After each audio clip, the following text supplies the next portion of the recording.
क्या आपको JavaScript engines के बारे में पता है? जावास्क्रिप्ट इंजन्स बेसिकली एक ब्राउज़र के बिहाइंड द सीन्स काम करती है, जो उस ब्राउज़र को अनेबल करती है उस जावास्क्रिप्ट कोड को रन करने के लिए। जी हाँ, ब्राउज़र जादू से तो चलाते नहीं होंगे JavaScript code. Behind the scene कोई एक चीज़ काम तो कर रही होगी जो जावास्क्रिप्ट कोड को आपके ब्राउज़र पर अनेबल कर रही है। उसे हम कहते हैं जावास्क्रिप्ट इंजन। और हर एक ब्राउज़र का अलग अलग जावास्क्रिप्ट इंजन होता है। जैसे कि अगर हम बात करें तो ये मैं ओपन बोर्ड पे आ जाता हूँ और यहाँ पे हम आ चुके हैं। और अगर हम बात करें हमारे फेवरेट ब्राउज़र की, क्रोम, गूगल का क्रोम, तो ये क्रोम जो ब्राउज़र है वो यूज़ करता है V8 इंजन। और ये V8 इंजन कौन यूज़ करता है? हमारा Node.js भी V8 इंजन पर ही बना है। Node.js भी इसी इंजन का यूज़ करता है जावास्क्रिप्ट कोड रन करने के लिए। दूसरा हमारे पास में हमारा फेमस ब्राउज़र जो है वो है मोज़िला फायरफॉक्स, राइट? फायरफॉक्स ये यूज़ करता है एक इंजन जिसका नाम है स्पाइडर मंकी। और हमारा सबसे प्रिय इंटरनेट एक्सप्लोरर, अब इसका क्या इंजन है वो मुझे पता नहीं और मुझे जानना भी नहीं। तो अब चलते हैं आगे और देखते हैं कि मैं ये आपको इंजन इतना क्यों बता रहा हूँ। तो इसके लिए मैं आपको लेके चलता हूँ क्रोम में, और क्रोम में मैं आपको ये चीज़ समझाने की कोशिश करूँगा। तो यहाँ पे मैं इसको पहले क्या करता हूँ, क्लियर कर देता हूँ। और यहाँ मैं क्या करता हूँ, एक नया एरे डिफाइन करता हूँ। तो मैं यहाँ पर करता हूँ एक लेट एरे, इसको मैं देता हूँ 1 2 3 एंड 4, 1 2 3 4, कुछ भी एरे एक बना लिया हमने इस तरीके का। और अब हम क्या करते हैं, हम इस एरे को एंटर कर दिया तो एरे असाइन हो गया। और इस एरे को अब मैं व्यू करने की कोशिश करता हूँ। तो जैसे आप देख रहे हैं, व्यू कर सकते हैं, 4 एलिमेंट का एरे है, 1 2 4 5 यहाँ पे स्टोर है। जैसे ही ड्रॉप डाउन करेंगे आप देखेंगे कि एलिमेंट्स के इंडेक्सेस विथ एलिमेंट लेंथ सब चीज़ दिखा रही है, लेकिन लास्ट में ना कुछ प्रोटोटाइप करके आ रहा है। अब ये क्या चीज़ है? ड्रॉप डाउन किया हमने, आप देख पाएंगे, अगर आप ध्यान से पढ़ें तो यहाँ पे आप देख पाएंगे कि सारे के सारे फंक्शंस हैं जो हम इस एरिया में यूज़ कर सकते हैं। Concat, entry, every, fill, filter, find index, और इतने सारे फंक्शंस जो हैं ये सारे के सारे हम यूज़ कर सकते हैं किस में? हमारे एरे में। लेकिन अब बात आती है यहाँ पर इंजन्स की, अब बात आती है यहाँ पर ब्राउज़र्स की। यहाँ पर क्रोम में तो आपको इतने सारे फंक्शन दिख रहे हैं, लेकिन हो क्या सकता है कि अगर आप किसी और ब्राउज़र के लिए फंक्शंस लिख रहे हो, अगर आप किसी और ब्राउज़र के लिए आपने जावास्क्रिप्ट कोड लिख दिया हो और वो ब्राउज़र इनमें से कोई फंक्शन को सपोर्ट ना करता हो और आपने उसी फंक्शन को उठा करके क्या लिखा हो, अपना कोड लिखा हो, तो उस ब्राउज़र में आपका कोड तो चलेगा नहीं।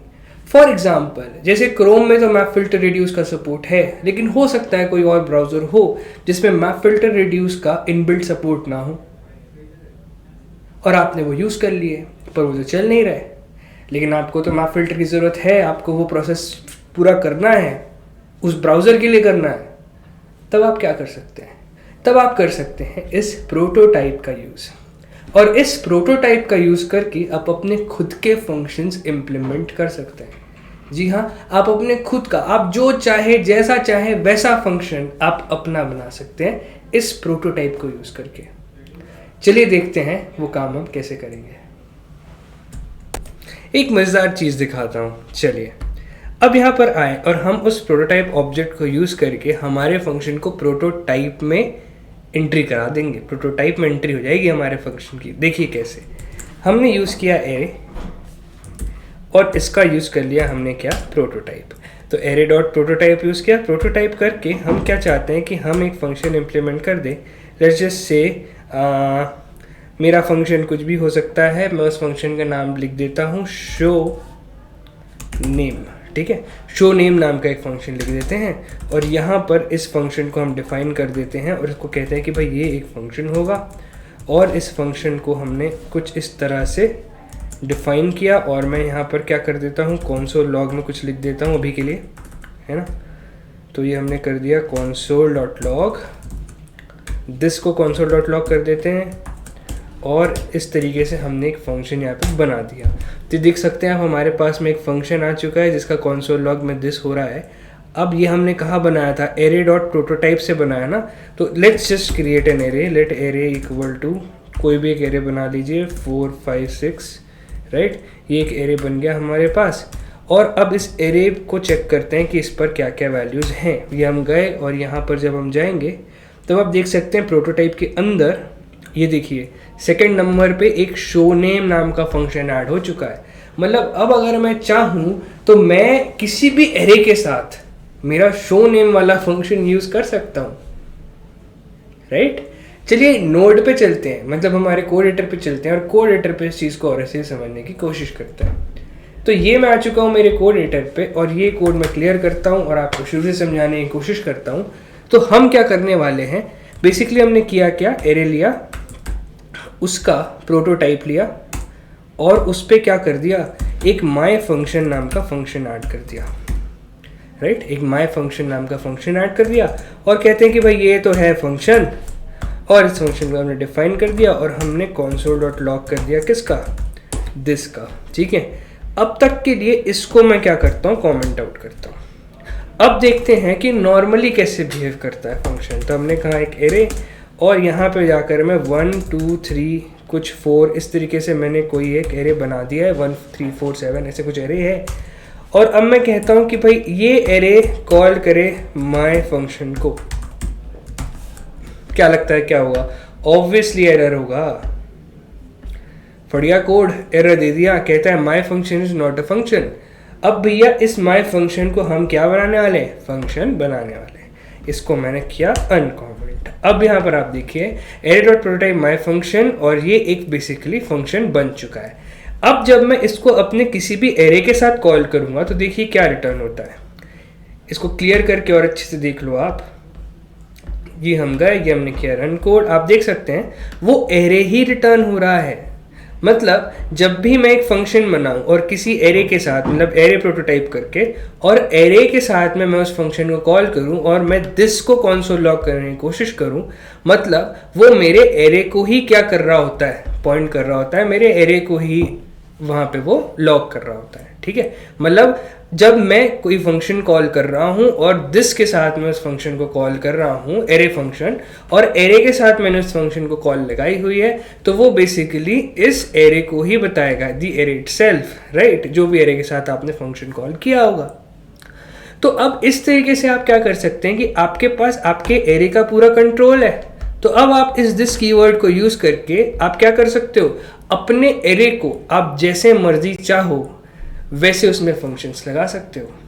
आप मैप इंप्लीमेंट कर लो, फिल्टर, रिड्यूस या फाइंड, जो आपकी मर्जी वो आप इंप्लीमेंट कर लो, राइट। चलिए देखते हैं, हम मैप और फिल्टर को समझने की कोशिश करते हैं कि जैसे हमने पहले देखा कि हम अपना कस्टम मैप और कस्टम फिल्टर लिख रहे थे, अब हम हमारा प्रोटोटाइप के थ्रू मैप और फिल्टर फंक्शन लिखने की कोशिश करते हैं। चलिए देखते हैं।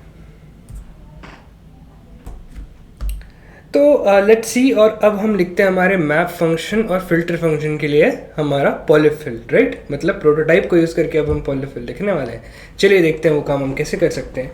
सबसे पहले आपको तो पता ही है कि हमें क्या लगेगा, एरे डॉट प्रोटोटाइप डॉट क्या, हमें हमारे फंक्शन का नाम देना पड़ेगा। तो मैं यहाँ कह देता हूँ माई मैप और इसको हम एक फंक्शन दे देते हैं। भाई एक फंक्शन होगा ये। अब आपको याद ही होगा हायर ऑर्डर फंक्शन में जब हमने देखा था कि मैप क्या एक्सपेक्ट करता है, मैप एक कॉल बैक फंक्शन एक्सपेक्ट करता है, राइट। तो हम यहाँ पर एक कॉल बैक फंक्शन पास कर देंगे। कॉल बैक फंक्शन पास करने के बाद अब आपको पता ही है कि ये जब हम यहाँ पे दिस कीवर्ड यूज कर रहे होंगे तो ये दिस कीवर्ड किसको रेफर कर रहा होगा, हमारे जिस एरे के बेसिस पे हमने इस फंक्शन को कॉल किया होगा उसको। तो हमारा काम तो बन जाएगा। तो हम क्या करते हैं, यहाँ पर एक नया एरे बनाते हैं। जैसे कि आपको पता है कि हमारा मैप फंक्शन क्या करता है, पुराने एरे पे कोई छेड़खानी नहीं करता, वो क्या करता है, एक नया फंक्शन, मतलब सॉरी नया एरे बना के हमको देता है। तो हमने क्या किया, let new array equal to एक एम्प्टी एरे लगा दिया और यहाँ पर एक फॉर लूप लगा देंगे कि let i equal to 0, i less than this dot length i plus plus, for loop खत्म, ठीक है। अब इस फॉर लूप में आपने क्या करना है, कॉल बैक लेना पड़ेगा। तो सबसे पहले अब कॉल बैक लिख लेते हैं यहाँ पर हम अपना। तो हमने लिखा फंक्शन, हमारा कॉल बैक क्या है, सपोज हमको स्क्वायर कराना है ना, स्क्वायर कराना है, x जाएगा यहाँ पर और यहाँ से जाने के बाद रिटर्न हो जाएगा क्या, x इंटू एक्स। सिंपल। और अब यहाँ से क्या करना है, हमें इस फॉर लूप को खत्म करना है। जैसे आप देख सकते हो ये दिस डॉट लेंथ क्या करेगा, जो भी एरे के बेसिस पे आप इसको कॉल करो कि उस एरे की लेंथ ले लेगा, ये सिंपल सा काम हो जाएगा। तो अब यहाँ पे हम चलते हैं, यहाँ पर हमको क्या करना है, बेसिकली मैप फंक्शन है। तो मैप फंक्शन क्या करता है, न्यू एरे पे क्या करेगा, वो पुश करेगा किसको, कॉल बैक लगाने के बाद जो एलिमेंट्स आए होंगे, मतलब कॉल बैक क्या हमारा इंस्ट्रक्शन है, तो वो इंस्ट्रक्शन जैसे स्क्वायर करो या 2 से मल्टीप्लाई करो, ठीक है, इस तरीके के इंस्ट्रक्शन हम पास कर रहे होंगे। तो वो इंस्ट्रक्शन लगने के बाद जो रिजल्ट आएगा उसको हमको न्यू एरे में पुश करना है। तो हम क्या करते हैं, न्यू एरे डॉट पुश, क्या पुश, कॉल बैक लगा करके किसको पुश करना है, हमारे दिस ऑफ आई को। मतलब ये दिस ऑफ आई क्या करेगा, इस एरे के एलिमेंट्स को बेसिकली रेफर कर रहा होगा, है ना, ये एलिमेंट्स होंगे वो। तो अब कॉल बैक लग गई और इस एरे में पुश होगा, और इस फॉर लूप से निकल के हमने क्या कर दिया, रिटर्न न्यू एरे। लीजिए भाई, आपका फंक्शन तो तैयार है। अब चलते हैं और इस फंक्शन को देखते हैं कि ये फंक्शन काम कर रहा है कि नहीं। तो मैं कहता हूँ let mapped array equal to क्या हो जाएगा, हमारा माई मैप एरे के साथ। अब एरे भी नहीं है टेस्ट करने के लिए, एक एरे बना लेते हैं, लेट एरे इक्वल टू 1 2 3 4। इस तरीके से मैंने एक एरे बना लिया। अब इस एरे पे मैं क्या कॉल कर दूं, हमारा माई मैप फंक्शन। तो यहाँ हमने इसको माई मैप को कॉल किया। माई मैप कॉल करने के बाद अब हम इसमें क्या पास करने वाले हैं, बेसिकली ये क्या एक्सपेक्ट करता है, कॉल बैक। हमारा कॉल बैक क्या, स्क्वायर, ये कॉल कर दिया। कॉल करने के बाद अब हम क्या करते हैं, इसको कंसोल लॉग करके देखते हैं कि भाई हमारा आउटपुट आएगा कि नहीं आएगा। और ये हम गए और ये हमने किया रन कोड, और आप देखिए 1 4 क्लियर कर देता हूँ। और अब आप देखिए 1 4 9 और 16 एरे क्या पास किया था, एरे पास किया था 1 2 3 4 पास किया था ना, ये एरे पास किया था 1 2 3 और 4। और मैप एरे में क्या रहा है, स्क्वायर करने के बाद 1 4 9 और 16। तो बेसिकली हमारा ये पॉलीफिल तो काम कर गया। तो इस तरीके से मैंने क्या किया, अपना खुद का मैप फंक्शन लिख दिया। ऐसे ही आप अपना खुद का फिल्टर भी लिख सकते हैं। तो उसके लिए मैं और कोई कोड लिखूंगा नहीं, यहीं पर आपको फिल्टर लिख के दिखा देता हूँ। तो ये मैंने इसको माई फिल्टर कर लिया, ये भी कॉल बैक लेगा, नया एरे बनाएगा। अब इस पर क्या करना होता है, हमें पहले कॉल बैक चेक करना पड़ेगा ना, चेक वाला कॉल बैक लगता है इसमें। तो बेसिकली तो हम यहाँ पर लिखते हैं फंक्शन इवन नंबर के लिए चेक कर लेते हैं। तो इस इवन नाम का एक फंक्शन में बना देता हूँ, ये भी x ले लेगा, और यहाँ से ये रिटर्न क्या कर देगा, ये रिटर्न कर देगा जहाँ पर भी x मॉड्यूलस 2 जो है 0 होंगे। ठीक है, ओके जी। तो अब यहाँ पर क्या करना है हमें, यहाँ हम चलने के बाद यहाँ बेसिकली अब हमें क्या है, अपना is even call back pass करना पड़ेगा। तो यहाँ हमने is even call back pass किया with this of I, right. तो यहाँ से ट्रू फॉल्स रिटर्न हो जाएगा, जिनके लिए भी ट्रू आएंगे वो यहाँ पर पास हो जाएंगे। और न्यू एरे डॉट पुश, ये कॉल बैक यहाँ हमको हम नहीं चाहिए, इज इवन की जगह हम बेसिकली कॉल बैक लिख सकते हैं अब, है ना। तो ये हमने कॉल बैक लिख दिया। तो ये कॉल बैक फंक्शन हमने पास किया हुआ है, जो कि चेक करेगा और पुश करेगा और एक नया एरे हमको रिटर्न करेगा। इसी एरे के लिए चेक कर लें और कुछ पास कर देते हैं इसमें और पास कर दिया, इवन 16 पास कर दिया, इवन 18 पास कर दिया, ऑड में 9 और 7 पास कर दिया। इतना बड़ा एरे हो गया अपना। और एरे डॉट माई फिल्टर यूज़ करेंगे अब, है ना। एरे डॉट माई फिल्टर यूज़ किया और यहाँ पर हमने क्या किया, इसको इज इवन नाम का हमने ये is even call back pass किया और मैप्ड एरे का नाम चेंज करके मैं फिल्टर्ड एरे रख देता हूँ। ठीक है जी, मैप्ड एरे का नाम चेंज करके फिल्टर्ड एरे रख दिया और कंसोल लॉग में फिल्टर एरे को कंसोल लॉग कर देते हैं। ठीक है, अब ये क्लोज इसको क्लियर कर देता हूँ, क्लियर करके इसको चलाने की कोशिश करता हूँ। रन किया, कोड आ गया जी 2 4 16 18 है ना। तो यहाँ पर आपको मिल गया, फिल्टर होके फंक्शंस मिल गए। कौन से मिल गए, इवन नंबर वाले मिल गए।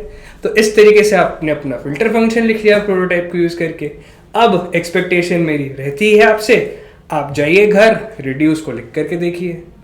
मैप और फिल्टर इतना सिंपल था, रिड्यूस और सिंपल है, यकीन मानिए कुछ नहीं है रिड्यूस में, वो DSA लेवल 1 वाला सवाल। ठीक है, उसी तरीके से आप जैसा भी चाहें अपने रिड्यूस फंक्शन को लिख सकते हैं और रिड्यूस फंक्शन को लिखने के बाद इस तरीके से आप बेसिकली प्रोटोटाइप को यूज कर सकते हैं। ये इस वीडियो से हमारा बेसिकली मोटिव ये था कि हम आपको प्रोटोटाइप के बारे में बता सकें कि प्रोटोटाइप क्या होती है। ठीक है, तो आई होप आपको वीडियो पसंद आई होगी एंड सब्सक्राइब करिए हमारे चैनल को, वीडियो पसंद आई तो लाइक करिए, कमेंट करिए अगर कोई भी सवाल है, या कमेंट करिए अगर कोई भी सजेशन फीडबैक है। एंड देखते रहिए पेप कोडिंग, मिलते हैं नेक्स्ट वीडियो में। Thank you.